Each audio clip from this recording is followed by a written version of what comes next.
ఓం నమో భగవతే వాసుదేవాయ. కార్తీక మహాపురాణం 25వ అధ్యాయం. విప్రుల ధర్మబోధ.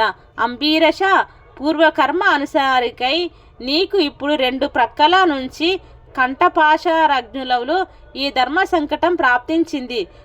దుర్వాసుడు వచ్చే వరకు ఆగాలో లేదా 12 గడియలు దాటకుండా పాలన చేయాలో ఏది నిశ్చయించి చెప్పబడడానికి మేము అశక్తులమైపోతున్నాం. కాబట్టి ఆత్మశుద్ధి సుఖం చైవ అనే సూత్రం వలన భారం భగవంతుడి మీద పెట్టి నీ బుద్ధికి తోచిన దానిని నువ్వు ఆచరించు అన్నారు. బ్రాహ్మణులు ఆ మాటలు వినగానే అంబరీషుడు, ఓ బ్రాహ్మణులారా, బ్రాహ్మణ శాపం కన్నా విష్ణు భక్తిని విడిచిపెట్టడమే ఎక్కువ కష్టంగా భావిస్తున్నాను అనే శ్రోత్రార్థ బోధన ప్రమాణం చేత ప్రస్తుతం నేను కాసిన్ని మంచి నీళ్లను తాగుతాను. అందువల్ల అతిథి కంటే ముందు అన్నం తిన్న దోషం రాదు. 12 గడియలు దాటకుండా ఆహారం తీసుకున్న పాలన ఫలితము ఉంటుంది. అందువలన దుర్వాసుడు కోపించి శపించే అవకాశం ఉండదు. నా జన్మాంతర పాపము నశిస్తుంది.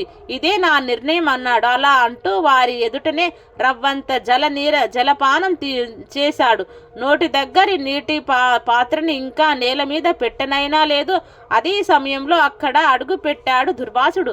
చేతిలో జలపాత్రతో ఉన్న రాజును చూడగానే జరిగింది ఏమిటో గ్రహించేశాడు.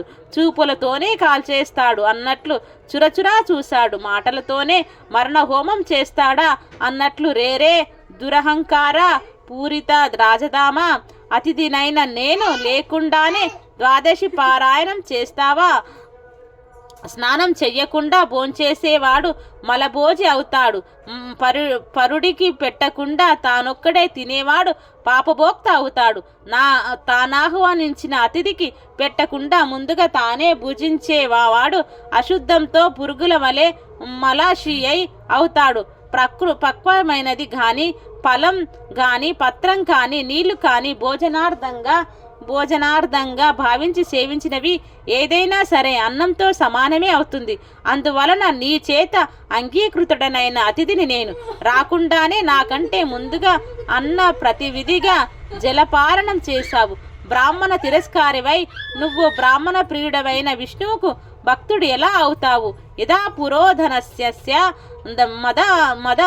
మదామోహన్మహీపతే, పురోహితుడు చెప్పినట్లు కాకుండా మరో విధంగా ఆచరించే మధుమోహుడివిలా ప్రవర్తించావు నువ్వు అన్నాడు. దుర్వాసుడు ఆ ఆగ్రహానికి భయం కంపితుడైన అంబరీషుడు దోసిలి పట్టిన వాడే, మునీంద్ర, నేను పాపినై పరమ నీచుడనే అయినా నిన్ను శరణు కోరుతున్నాను. నేను క్షత్రియుణ్ణి గనుక ఏ అభిజిత్యహంకారం వల్లనో తప్పు నేను చేశాను. కానీ నువ్వు బ్రాహ్మణుడివైన కారణంగా శాంతిని వహించు, నన్ను రక్షించు.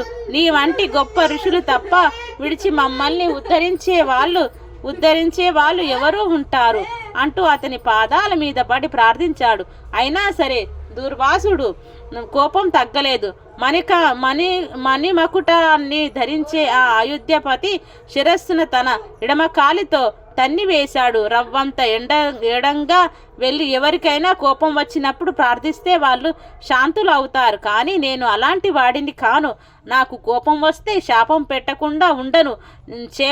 చేపగాను, తాబేలుగాను, పందిగాను, మరుగుజ్జువాడిగాను, వికృతమైన ముఖం కలవాడిగాను, క్రూరుడైన బ్రాహ్మణుడిగాను, జ్ఞానశూన్యుడైన క్షత్రియుడిగాను, అధికారం లేని క్షత్రియుడిగాను, దురాచార భూయిష్టమైన పాపుండ మార్గవాదిగాను, నిర్దయపూర్వక బ్రాహ్మణ హింసకుడివైన బ్రాహ్మణుడిగాను 10 జన్మలు గర్భ నరకాలు అనుభవించి శపించాడు. అప్పటికే బ్రాహ్మణ శాప భయంతో అవాక్కైన ఉన్నాడు అంబరీషుడు.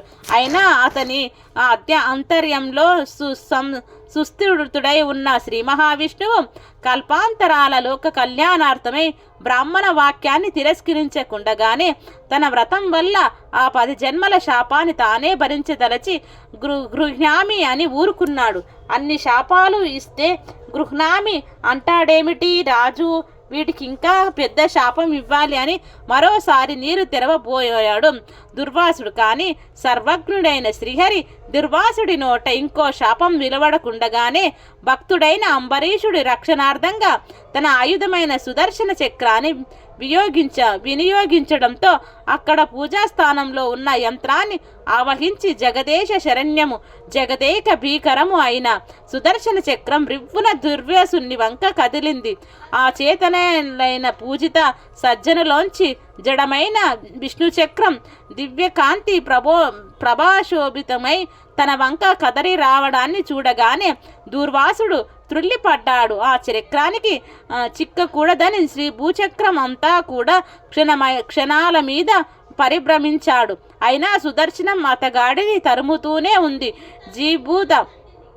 భీతావహుడైన ఆ దుర్వాసుడు వశిష్ఠాది బ్రహ్మర్షులని ఇంద్రాది అష్టదిక్పాదులకుని చిట్ట చివర శివ బ్రహ్మలని కూడా శరణు కోరాడు. కానీ అతడి వెనకాలే విఫాల మహాత్ని జ్వాలయుతంగా వస్తున్న విష్ణు చక్రాన్ని చూసి ఎవరికి వారే తప్పుకున్నారు తప్ప విడిచి తెగించి ఎవరూ అభయాన్ని ఇవ్వలేదు. ఈ కార్తీక మహాపురాణం 25వ అధ్యాయం సంపూర్ణం.